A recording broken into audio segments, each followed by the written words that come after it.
믿음 생활하는 초신자들이 시험을 드는 경우가 있는데 바로 헌금 때문입니다. 헌금은 내가 하나님께 제물을 드리는 거죠. 여러분, 어느 누구든지 제물에 대한 욕심이 있습니다. 예수님께서는 부자에 대해서 말씀하시기를 부자가 천국에 들어가기가 낙타가 바늘기로 통과하는 것보다 어렵다라고 말씀하십니다. 왜 부자는 천국에 들어가기가 힘든 것일까요? 예수님께서는 한 부자에 대해서 말씀하십니다. 그 부자는 농사를 많이 지어서 소출을 많이 거두었습니다. 그래서 그 소출을 쌓아두기 위해서 곳간을 새로 지어야 할 정도가 되었습니다. 얼만큼 벌었으니 이제 평안히 먹고 마시자라고 말합니다. 그런데 하나님께서 그 부자를 향해서 말씀하시기를 이 어리석다 어리석은 부자야 라고 말씀하십니다. 왜 그렇습니까? 오늘 밤 내 영혼을 내가 취할 것이다. 도로 취할 것이다 라고 말씀하십니다. 부자는 평생을 돈을 벌기 위해서 노력과 시간을 다 바쳤지만 결국 그 모은 재물은 그의 것이 아니었다라는 거예요. 여러분, 재물을 많이 모은다는 것은 어떤 의미가 있는 것입니까? 그 재물을 모으기 위해서 온갖 노력과 힘과 땀을 다해야 그 재물을 모을 수가 있는 겁니다. 문제는 재물만 모을 때는 하나님이 뒷전이 된다라는 거예요. 디모데전서 6장 10절 돈을 사랑함이 일만하게 뿌리가 되나니 이것을 탐내는 자들은 미혹을 받아 믿음에서 떠나 많은 근심으로써 자기를 찔렀도다. 바울은 돈을 사랑하는 것이 일만 악의 뿌리가 된다라고 말합니다. 디모데에게 편지하기를 젊은 디모데에게 편지하기를 돈을 사랑하면 일만 악의 뿌리가 된다. 그리고 돈을 사랑하는 사람은 미혹을 받는다. 유혹을 받게 돼서 믿음에서 떠나게 된다라고 말합니다. 그리고 늘 근심 가운데 자기 스스로를 괴롭게 한다. 돈을 사랑하니까 일만하게 뿌리가 되고 유혹을 받게 되고 믿음에서 떠나게 될 것이고 늘 근심 가운데 스스로를 괴롭게 한다라고 말합니다. 여러분, 돈은 많으면 많을수록 좋을 것 같지만 돈은 많을수록 더 많은 근심에 잡히게 됩니다. 대기업 회장들이 늘 행복하고 좋을까요? 삼성의 이재용 회장이 행복할까요? 돈 엄청 많잖아요. 요즘 삼성 잘 못 나갑니다. 요즘 삼성 주가가 뭐 5만이니 6만이니 그러는데 다른 기업보다 훨씬 그 주가가 지금 낮아요. 삼성이 지금 위기라고 그러죠. 우리나라 지금 전반적으로 다 위기라고 그러는데 어쨌거나 여러분, 대기업 회장들이 행복할까? 돈이 많다고? 그렇지 않습니다. 돈이 아무리 많아도 한 기업체를 이끌어 가야 하기 때문에 늘 일반 사원들보다 훨씬 더 많은 고민을 할 수밖에 없습니다. 차라리 월급쟁이가 나을 거예요. 여러분, 부자는 밭에 소출을 많이 내었고 그 소출을 쌓아둘 곳간을 새로 지을 궁리를 합니다. 그러면서 이제 곡식을 잔뜩 쌓아놓은 다음에 이렇게 말합니다. 여러 해 쓸 물건을 많이 쌓아두었으니 평안히 쉬고 먹고 마시고 즐거워하자. 여러분, 이 말에는 어떤 의미가 있는 거예요? 그동안에 평안하지 못했고 쉬지도 못했고 먹고 마시고 즐기지도 못했다는 거예요. 그걸 쌓아놓기 위해서 늘 전전긍긍하고 일만 하고 먹지도 못하고 마시지도 못하고 늘 불안해하고 그랬다라는 겁니다. 평안하지 못했다라는 거예요. 돈을 벌기 위해서 돈과 자기의 행복을 다 바꿨다라는 겁니다. 여러분, 누구나 처음부터 돈을 사랑하지는 않습니다. 하지만 점점 돈에 집착하게 되고 어느 순간인가 돈을 사랑하게 되는 거예요. 일종의 중독이죠. 그리고 돈을 사랑하면 사랑하게 될수록 결국 돈은 우리에게 근심을 가져온다라고 말씀하고 있습니다. 돈이 많아질수록 행복한 것이 아니라 더 근심하게 되고 더 전전긍긍하게 된다. 그리고 무엇보다 돈을 사랑하게 되면 믿음 좋던 사람도 그 믿음에서 떠나게 된다라고 말씀하고 있습니다. 성경은 분명히 말합니다. 돈을 사랑함이 일만 악의 뿌리가 된다. 세상에 악이 많은데 그 악을 표현하기를 일만 악이다. 만 가지 악이 있는데 그 만 가지의 악의 뿌리가 바로 돈을 사랑하는 것이다라고 말합니다. 여러분, 우리가 잘 아는 스크루지는 구두쇠로 일어난 사람이었습니다. 12월이 되면, 크리스마스가 되면 스크루지 이야기가 나오죠.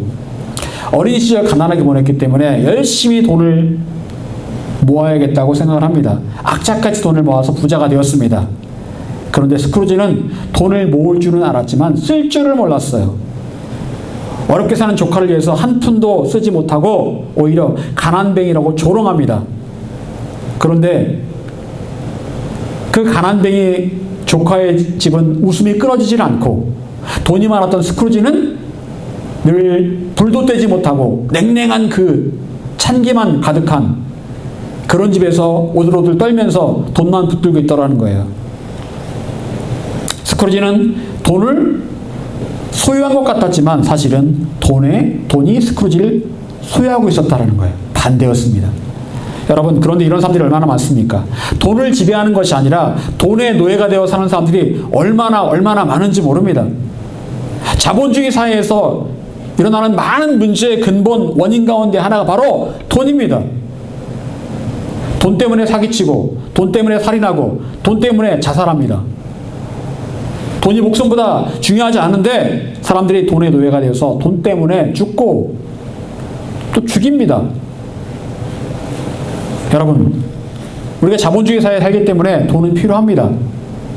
그런데 돈은 우리를 염려하게 하고 때로 일시적으로 아주 잠깐 즐겁게도 합니다. 돈이 사라지면 염려가 되고 돈이 주머니에 들어오면 잠깐 즐겁습니다. 우린 돈 때문에 울어야 되고 돈 때문에 슬퍼하고 돈이 세상에 신이 되어버린 그런 시대 가운데 힘겹게 살아가고 있습니다. 우리를 향한 하나님의 뜻은요, 자본주의 사회에 살고 있지만 돈을 사랑하지 않고 돈에 집착하지 않고 자신의 영혼을 돌보라는 거예요. 그런데 많은 사람들이 영혼을 돌보지 못하고 자기의 돈을 모으는 데만 집착하고 있다는 겁니다. 여러분, 돈을 통해 우리를 지배하려는 사탄의 전략은 너무나 무섭고 집요합니다. 바울은 돈을 탐내는 사람들이 미혹을 받는다라고 말합니다. 즉, 돈에 욕심을 내기 시작하면 시험에 든다라는 거예요. 더 많이 벌고 싶고 더 많이 갖고 싶고 하는 생각하는 순간 곧이어 시험이 찾아온다. 그리고 그 시험은 믿음의 길에서 떠나게 만드는 시험이라고 성경은 말씀하고 있습니다. 대표적으로 아나니아와 삽비라가 그랬습니다. 두 사람은 초대교회 성도였지만 자신의 땅을 팔아 하나님께 드리고 마음 먹은 후 갑자기 돈에 욕심을 냅니다. 그리고 곧장 시험에 들었고 결국 비참하게 죽었습니다. 돈에 욕심을 내는 그 순간 저주받아 죽었다라는 거예요. 여러분, 그렇다면 우리는 어떻게 돈 때문에 시험에 들지 않고 돈의 미혹에 빠지지 않을 수 있을까요? 여러분, 저는 헌금 설교를 거의 하지 않습니다. 왜 그런 줄 아십니까? 이단들이 하도 그냥 이 헌금 설교해가지고 헌금을 착복을 하는 일이 너무 많아가지고, 그래서 이 헌금에 대한 설교를 하면 이단 사이들이 만들어낸 그런 부작용이 생각이 나는 거예요. 하지만 성경은 많은 부분에서 우리의 물질과 하나님께 드리는 것에 대한 부분들을 강조하고 있습니다. 하나님께서는 우리에게 자신이 가진 물질을 드리는 것들에 대해서 많은 부분에서 말씀하고 있습니다. 구약시대 때 성도들은 자기의 재산 중 중요한 소나 양 같은 가축을 하나님께 드려야 합니다. 지금도 그렇지만 상당한 재산이었을 것입니다. 그래도 하나님께서는 그런 것들을 하나님께 드리라고 말씀하십니다. 정 가난하다면 비둘기라도 사서 드려라. 비둘기 얼마 안 하니까 그거라도 사서 드려라. 하나님의 뜻은 형편에 맞게 드리되 빈손으로 하나님께 나오지는 말아라 라는 말씀이에요. 소나 양이나 아니면 비둘기라도 드려야 되는데 그건 다 물질이고 돈입니다.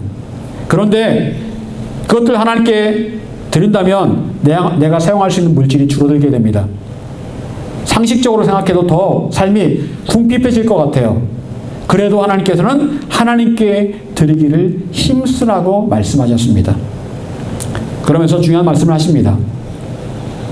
예수님께서는 평생 돈만 모았던 부자 이야기를 하시면서 그 다음 구절에 이렇게 말씀하십니다. 22절, 그러므로 내가 너에게 이르노니 너희 목숨을 위하여 무엇을 먹을까, 몸을 위하여 무엇을 입을까 염려하지 말라. 부자는 스스로 먹고 살 궁리를 합니다. 내가 열심히 일해서 내가 벌어서 내가 먹고 살아야지. 그런데 하나님의 뜻은 우리가 무엇을 먹고 무엇을 마시고 무엇을 입고 살지 걱정하지 말고 염려하지 말라는 거예요. 그 말씀은 곧 우리의 모든 먹고 입고 사는 문제를 해결해 주시겠다라는 거예요. 여러분, 우리 인생을 주관하시는 분은 바로 하나님 아버지십니다. 그것은 곧 내 인생의 주인이 하나님이라는 말씀이에요. 내가 열심히 먹고 살아야 한다라는 생각을 우리는 합니다. 하지만 하나님께서 허락하시지 않는다면 한순간도 숨쉬며 살아가지 못하는 게 우리 인생이에요. 하나님께서는 내 인생의 주인이 되시고 우리가 하나님의 주인 되심을 인정할 때 하나님께서 나의 먹고 마시고 살아가는 삶을 책임져 주시겠다라고 약속하고 계시는 거예요. 그리고 모든 것이 하나님의 것이라면 하나님의 것의 일부를 하나님께 다시 드리는 것이 어려운 일이겠습니까? 하나님 것인데 하나님의 것을 하나님께 돌려드리는 게 어려운 일이겠습니까? 그렇게 하지 못하는 이유가 뭘까요? 내 인생도 나의 것, 내가 가진 것도 나의 것이라고 생각하고 있기 때문에 그런 거예요. 다 내 건데 아깝죠. 결국 하나님께 나의 소중한 물질을 드린다는 것은 하나님의 주인 되심을 인정하면서 하나님께서 나의 부족함을 모두 채워주실 것을 믿음으로 인정하는 겁니다. 이건 내 것도 아니고 하나님 것인데 내가 하나님께 드리면 하나님께서 책임져 주시고 채워주시겠지라고 인정하는 거예요. 여러분, 헌금을 드린다는 거는요, 믿음의 행동입니다.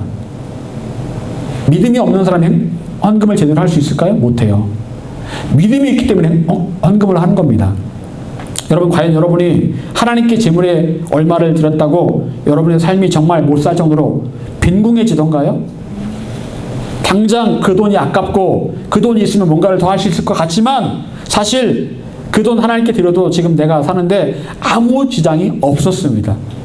이게 현실이에요. 우리는 생각하기를 내가 이 돈 갖고 나의 것으로 내가 갖고 있으면 더 잘 살겠지, 더 풍족하게 살겠지라고 착각합니다. 하지만 결론적으로 그건 답이 아닙니다. 오히려 그럴수록 그 돈에 더 집착하면서 어느샌가 돈의 노예가 되어버린 모습을 볼 수 있습니다. 우리가 돈에 지배당하지 않기 위해, 돈의 노예가 되지 않기 위해 필요한 것은 돈을 움켜쥐려고 하지 않는 거예요. 나에게 중요한 생각은 나의 먹고 사는 것은 하나님께서 책임져 주신다는 생각입니다. 내가 손에 쥐고 있는 돈이 나를 먹고 살게 하는 것 같지만 그것은 하루아침에도 없어질 수 있습니다. 하나님께서 가져가시면 하루아침에도 사라지는 게 물질입니다. 내가 내 삶의 주권자가 하나님이심을 인정한다면 굳이 돈에 집착하지 않게 됩니다. 여러분, 돈을 움켜쥐려고 하지 마십시오. 돌고 돌아서 돈이라고 그러잖아요. 여러분, 우리나라가 요즘 어려운 이유가 뭡니까? 내수가 너무 어렵대요. 수출 잘 되잖아요. 돈을 안 써요.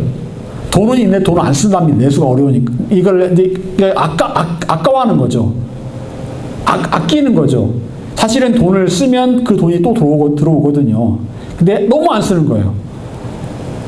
여러분, 모든 물질의 주인이 하나님이심을 알고 하나님을 먼저 찾으세요.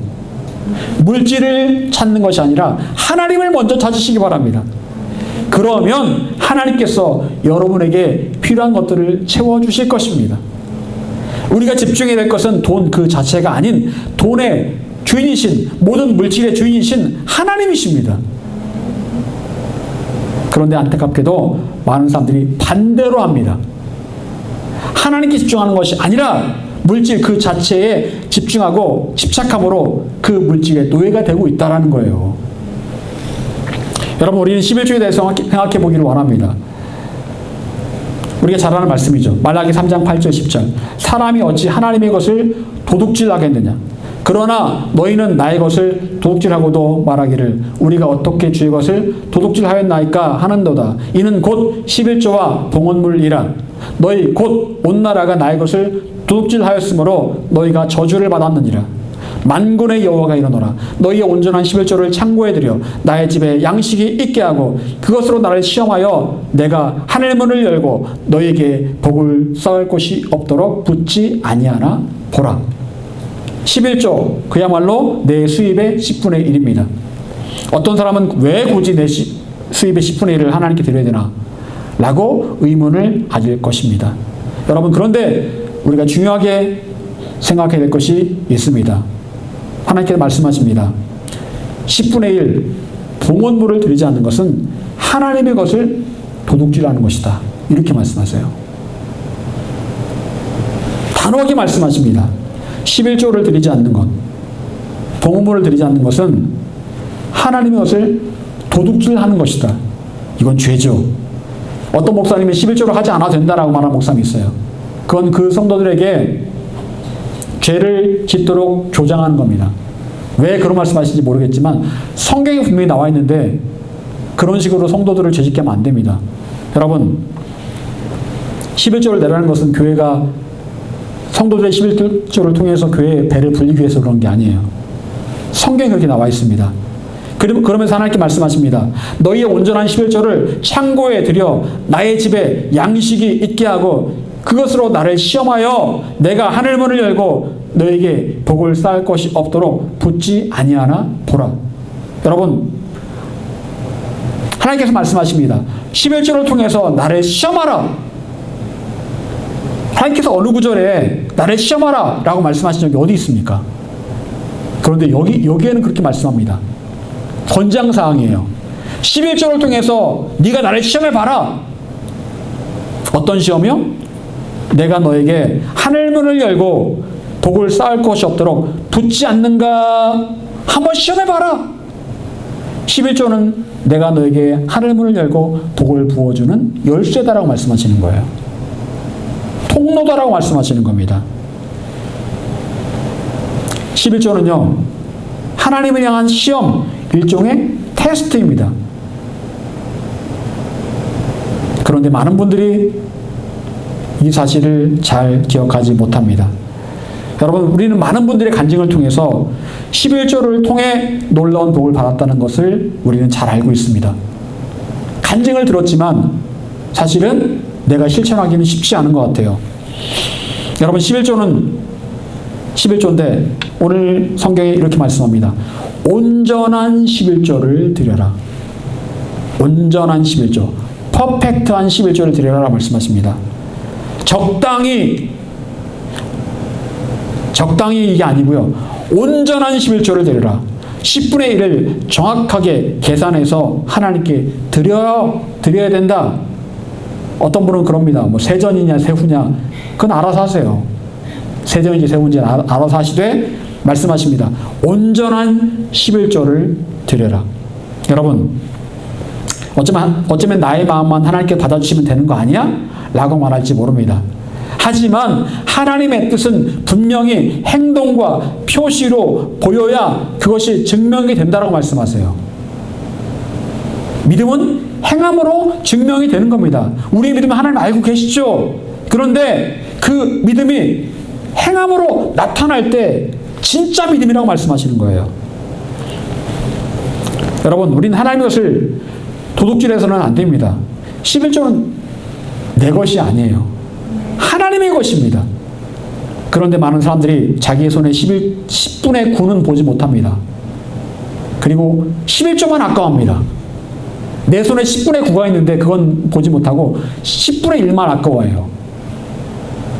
여러분, 그런 사람들이 어떻게 하나님께 복을 받을 수 있겠습니까?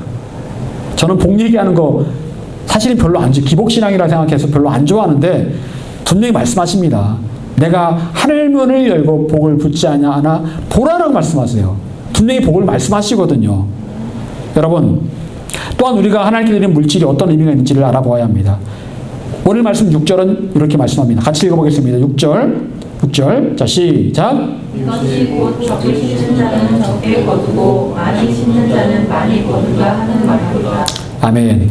적게 심는 자는 적게 거둔다. 많이 심는 자는 많이 거둔다. 여러분, 여기서 말하는 이 연보는 무엇입니까? 예루살렘 교회에 과부와 고아 같은 그런 가난한 사람들을 위해서 각 교회들에서 구제연금을 모은 겁니다. 그게 바로 연보예요. 그걸 바울이 이제 가지고 예루살렘 교회에 전달을 하러 가는 겁니다. 그걸 바로 연보라고 말하는 거거든요. 일종의 헌금이에요. 여러분, 그런데 여기서 말합니다. 이 단순한 그런 물질을 예루살렘 교회에 보내는 게 아니라 이건 하나님께 뭐 하는 거다? 심는 것이다 라고 말합니다. 심는 것이다. 하나님께 이것은 물질인데 겉으로 볼 때는 돈인데 영적으로 볼 때는 영적인 복을 하나님께 심는 것이라고 말씀하세요. 여러분, 헌금은요 하나님께 씨앗을 심는 겁니다. 저는 지금도 예전에 제가 고등학교 때 한 달 용돈 3만 원 받을 때 그걸 가지고 책도 사고 시골 갈 때 버스비도 하고 빵도 사 먹고 그랬는데 거기에서 그 3만 원에서 1,000원, 2,000원은 굉장히 큰 돈이거든요. 근데 그 1,000원, 2,000원을 제가 빳빳한 그 1,000원, 2,000원을 보면 그걸 성경 사이에 끼워놨다가 하나님께 드리는데 진짜 너무너무 귀한 마음으로 드렸습니다. 정말 귀한 마음으로, 하나님을 정말 사랑하는 마음으로 그 헌금을 드렸습니다.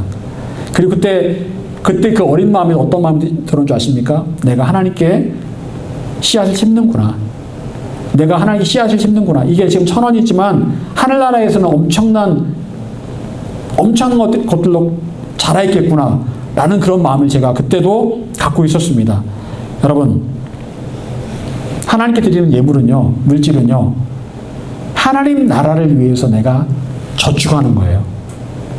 그런데 그 저축은요, 최소한 수백 배의 열매를 맺는 그런 저축입니다. 저축의 원칙대로 적게 심는 자는 적게 거두고 많이 심는 자는 많이 거둡니다. 여러분이 하나님께 드리는 모든 물질이 하나님께 심는 것이라면 여러분은 얼마나 심을 수 있겠습니까?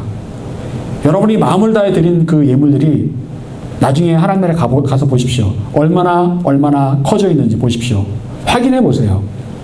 여러분, 당장 씨앗을 심을 때는 그 씨앗의 열매를 며칠 내에 보기를 기대할 수 없습니다. 하지만 그 씨앗은 언젠가 싹을 틔울 것이고 자라서 내가 심은 그 씨앗의 몇 배로 열매를 여러분에게 안겨주게 될 겁니다. 그 때를 위해 우리는 씨앗을 심을 수 있어야 합니다. 여러분이 씨은 물질이라는 그 씨앗은 하나님 나라에서는 영적인 것으로 심겨짐을 꼭 기억하시기를 바랍니다. 그렇다면 우리는 하나님께 나의 물질을 드릴 때 어떤 마음으로 드려야 할 것인가? 7절에 보니까요. 같이 다시 한번 읽어보겠습니다. 7절. 자, 시작. 각각 그 마음에 정한 대로 할 것이요 익숙함으로라 억지로 하지 말지니 하나님은 즐겨내는 자를 사랑하시느니라. 아멘. 자, 바울은 말합니다.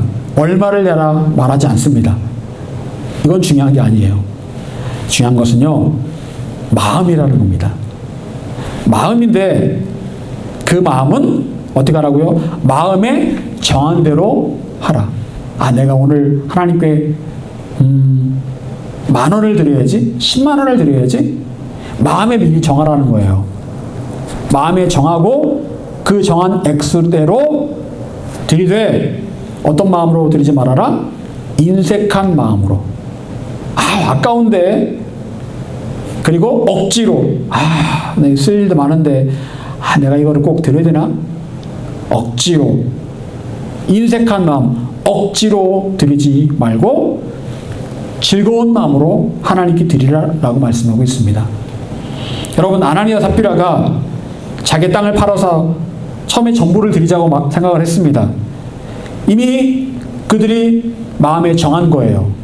그런데 그들은 그 정한 마음을 버리고 반만 드리면서 이게 전부라고 거짓말을 합니다.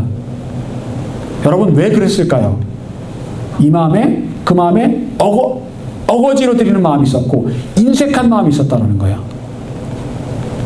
드리기 싫은데 바나바가 보니까 막 드리고 사람들에게 칭찬받는 거 보니까 막 셈이 난 겁니다. 그래서 우리도 드리자라고 하는데 인색한 마음이 있었고 억지로 그 마음이 있었습니다. 여러분 그때는 어떻게 하면 좋았을까? 그런 마음이 되기 전에 얼른 드려버리면 됐어요. 얼른. 그런 마음 생기기 전에 갖고 있으면 어때요? 쓰고 싶고 필요한 데 있으면 좀 이거 먼저 하나님 드리려고 했던 거 내가 깨고 싶고 그런 마음 있잖아요. 갖고 있으면 그런 마음이 생겨요. 얼른 하나님께 약속한 대로 드렸으면 아무 문제가 없었을 겁니다. 그런데 그거를 그들이 바로 드리지 않았기 때문에 그들 마음 가운데 인색한 마음, 억지로 드리려고자 하는 마음이 싹트고 결국 하나님께 드리고도 저주를 받고 말았습니다. 여러분, 어쩌면 여러분이 하나님께 감사를 표현하고 싶고 헌금을 드릴 때 기도하면서 하나님께 주신 마음이 있을 겁니다. 기도하는데 하나님께서 액수를 말씀하실 때가 있어요. 저도 그런 적이 있었거든요. 몇 년 전에 그런 적이 있었습니다. 없는 형편에 부모님께 받은 유산이 아주 조금 있었는데 제가 볼 땐 너무나 큰 금액이에요. 여러분이 생각할 때 너무나 큰 금액일 거예요. 그 금액은. 그 금액을 하나님께서 누구에게 주라라고 말씀하시는 거예요. 하나님 이거 제가 협상을 했으면 하나님 너무 많은데 반만 딱 잘라서 그렇게 그것도 엄청 큰 금액입니다. 진짜 엄청 큰 금액이에요. 하나님께서 아니다 다 드려라 다 흘려보내라 라고 말씀하시는 거예요. 그래서 하나님께서 그때 빼도 박도 못하게 그때 설교를 어떤 설교를 하게 하신 줄 아십니까? 너는 청직이다. 청지기는 주인의 돈을 맡아서 나눠주는 자가 청지기다. 이 말씀 하시는 거예요. 그래서 제가 더 이상 할 말이 없더라고요. 아, 예, 주님. 이게 제 거 아닙니다. 주님 거죠. 근데 제가 잠시 눈이 돌았나 봅니다. 그래서 하나님 말씀하신 대로 그 엄청나게 제가 볼 때 큰 금액을 하나님의 것이니까 흘려보냈습니다.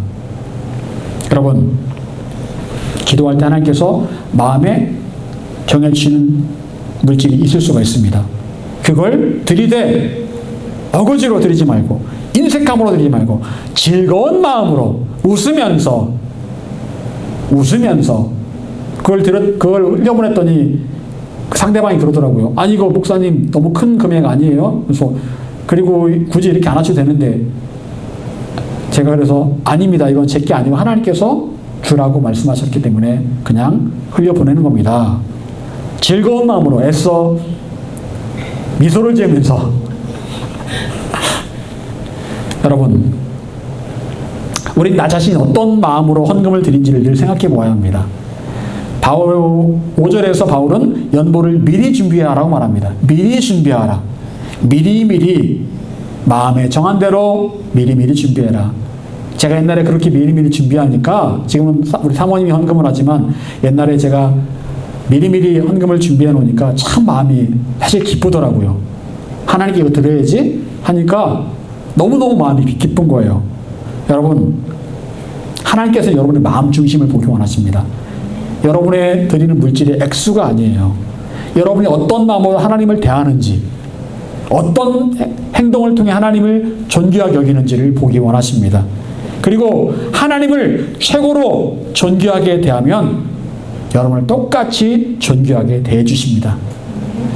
하나님께서 나의 태도와 마음을 모르시겠습니까? 하나님께서 나의 헌금 액수만 보신다면 굳이 인색함으로 드리든지 억지로 드리든지 뭔 상관하시겠습니까? 그런데 하나님은 그런 하나님이 아니세요. 나의 중심을 보시고 중심대로 평가하시고 그에 따라 상도 주시는 하나님이십니다. 여러분, 헌금은 그냥 물질만 드리는 게 아닙니다. 마음을 드리는 거예요. 나의 중심을 드리는 겁니다.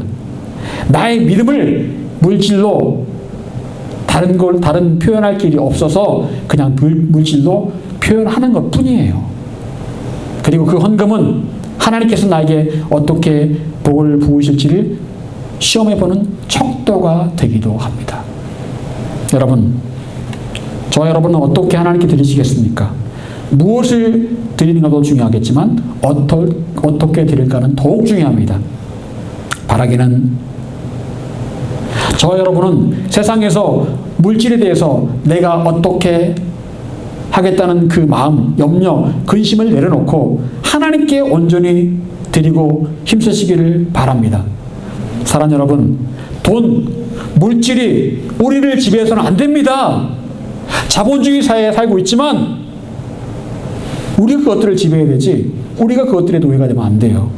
우리 물질을 지배할 수 있어야 되고 세상 모든 물질의 주인이신 하나님께 온전히 집중할 수 있어야 합니다. 여러분, 하나님이 여러분 인생의 주인이며 물질의 주인심을 꼭 기억하시기를 간절히 축원합니다. 기도하겠습니다.